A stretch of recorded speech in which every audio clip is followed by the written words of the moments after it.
Assalamualaikum warahmatullahi wabarakatuh.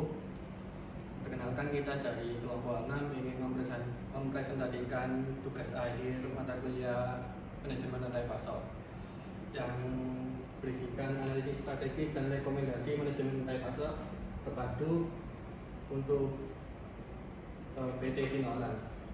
Disclaimer, ini kita pakai dummy ya, bukan real data. Sebelum itu kita perkenalan terlebih dahulu. Saya Dinda Kusuma. Saya Madrian Tafani Rizky. Saya Rizky Fadil Manja. Saya Faisal Raffi Ramadan. Saya Jonathan Al-Bukhari. Baik, lanjut ke slide selanjutnya yang akan dibacakan oleh Aldin Dava.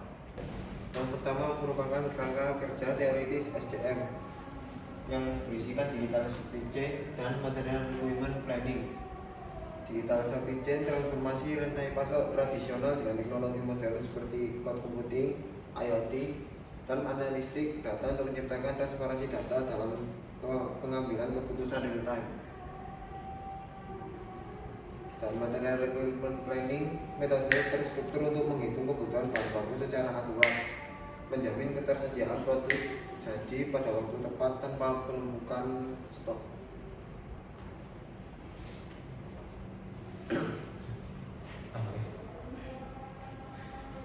Kemudian ada metodologi dan alur kerja analisis.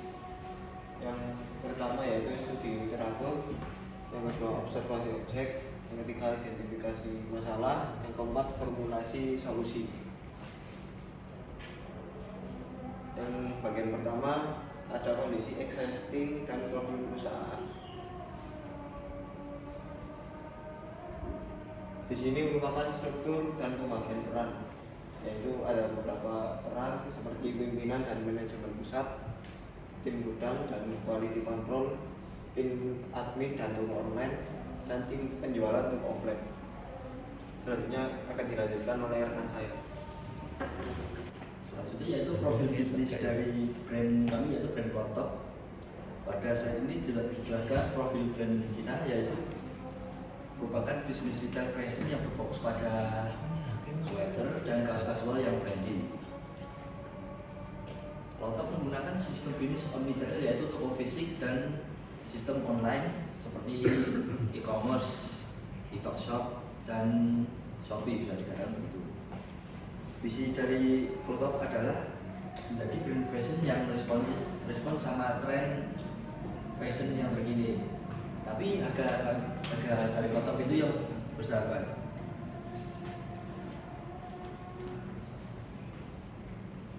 Selanjutnya yaitu aliran SCM yang sudah ada.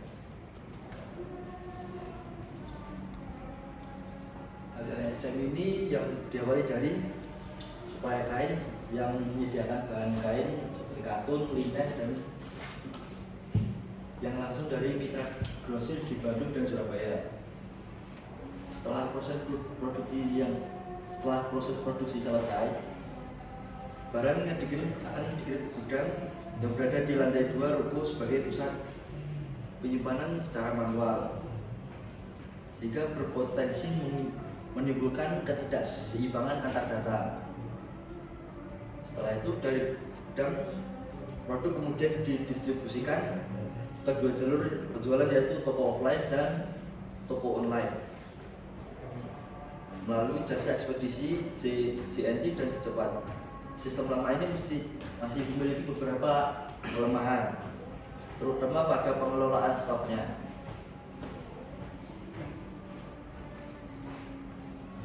Selanjutnya itu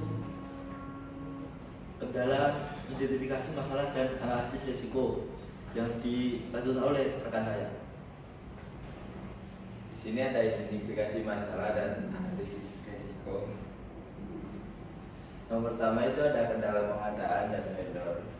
Yang pertama itu overload high season atau keterlambatan stok pada musim ramai. Yang kedua ada tingkat cacat 2% sampai 3%, yaitu produk cacat seperti kancing lepas, jahitan miring, atau noda bahan.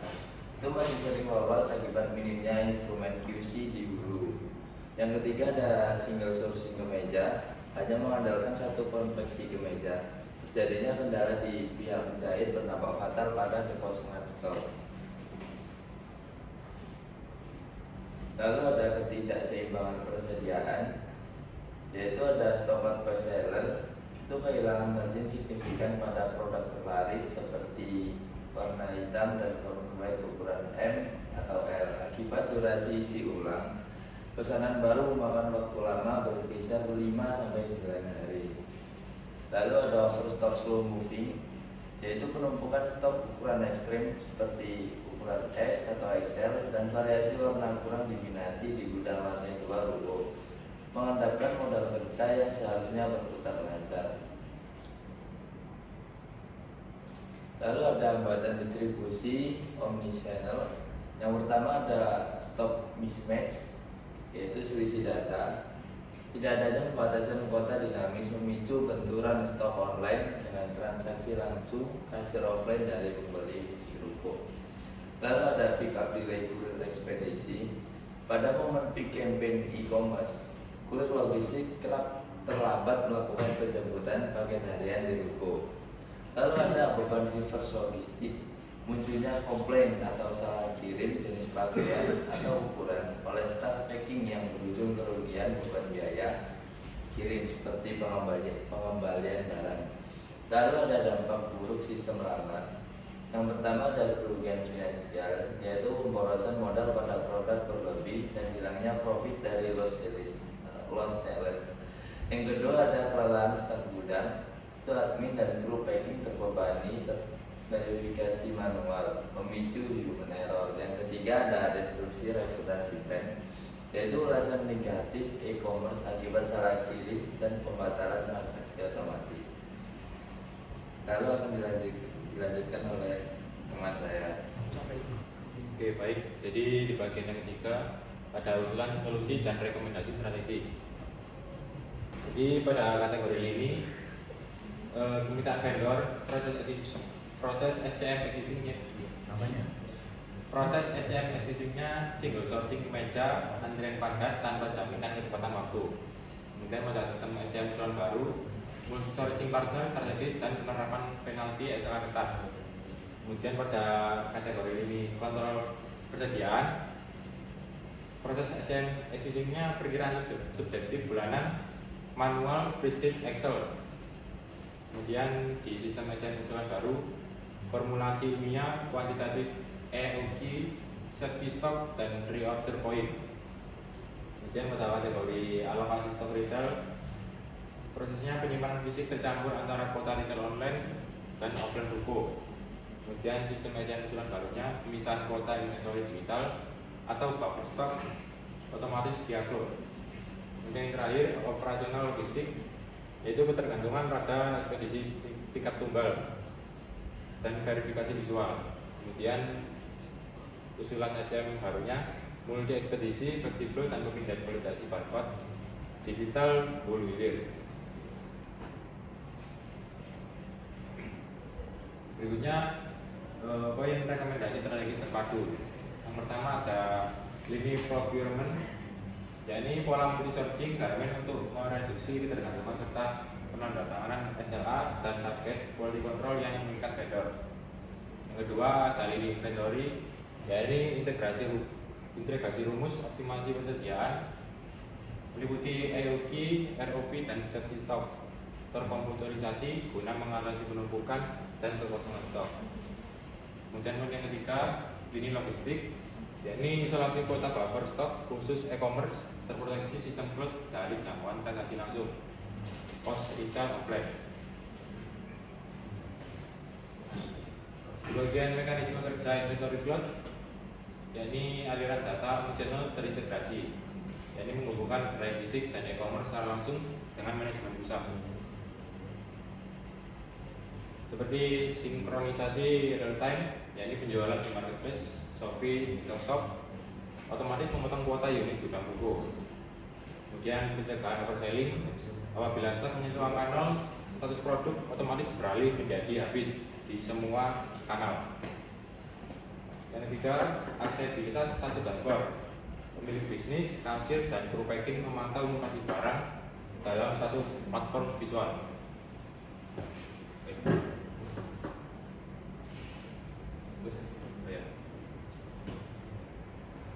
Baik, di poin berikutnya akan dilanjutkan oleh rekan saya.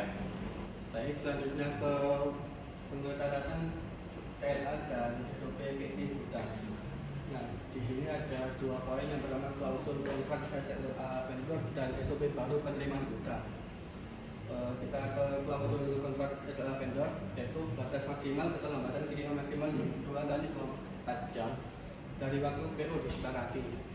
Nah, sanksi tegasnya itu pengurangan nilai tagihan seperti invoice diskon sebesar 1% untuk setiap hari keterlambatan. Wajib menampilkan lembar presentment pass. Lanjut ke poin SOP baru penerimaan hutang, yaitu ada 3 poin. Yang pertama ada barcode inbound, yaitu pemindahan SKU untuk sinkronisasi dokumen DO. Yang kedua checklist digital, yaitu validasi kualitas jahitan warna instan via mobile app.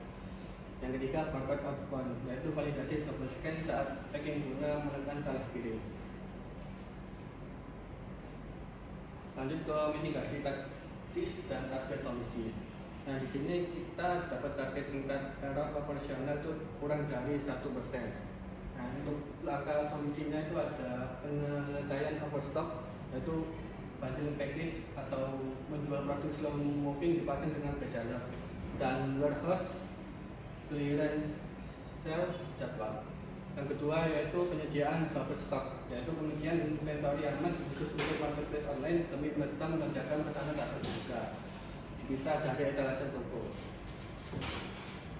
Lanjut ke bagian 4, yaitu rencana implementasi dan kesimpulan. Nah, di sini ada roadmap pelaksanaan sistem usulan dari bulan 1 sampai bulan selanjutnya. Kita dari bulan 1 dulu, yaitu audit dan SOP, yaitu audit performa vendor konveksi, penyusunan parameter terbaru dan seleksi modul cloud post. Lanjut ke bulan 2, yaitu kontrak SLA, penandatanganan komitmen SLA baru dan onboarding vendor karena cadangan penyimpanan. Lanjut ke bulan 3, yaitu integrasi sistem, yaitu penerapan formula ERP dan ROP, pembentukan buffer stock dan setup sistem pemindahan barcode. Lanjut bulan 4 ke depannya, yaitu go live launch, yaitu peluncuran sistem terbaru omni channel penuh serta review periodik logistik pengiriman. Lanjut ke kesimpulan akhir dari diskusi. Nah, untuk poin strategi utamanya itu ada 3: kebutuhan mendesak, resolusi stok, target efisiensi. Yang pertama kebutuhan mendesak, yaitu transformasi dari sistem konvensional menuju digital supply chain atau DSC adalah perasaan keberhasilan bisnis omnichannel retail fashion model. Yang kedua yaitu resolusi stok, yaitu rumus ERP atau ROP, isolasi buffer stock dan asimilasi slot efektif mengakhiri stok out dan overstock secara menyeluruh. Dan yang poin ketiga yaitu target efisiensi, yaitu dalam kurun 4 bulan implementasi, optimasi ini diproyeksi menekan error pengiriman hingga kurang dari 1% dan mempercepat likuiditas modal. Baik, untuk presentasi tugas akhir dari mata kuliah manajemen rantai pasar sampai sini. Bila ada kesalahan ucapan atau data, mohon maaf. Terima kasih. Wassalamualaikum warahmatullahi wabarakatuh.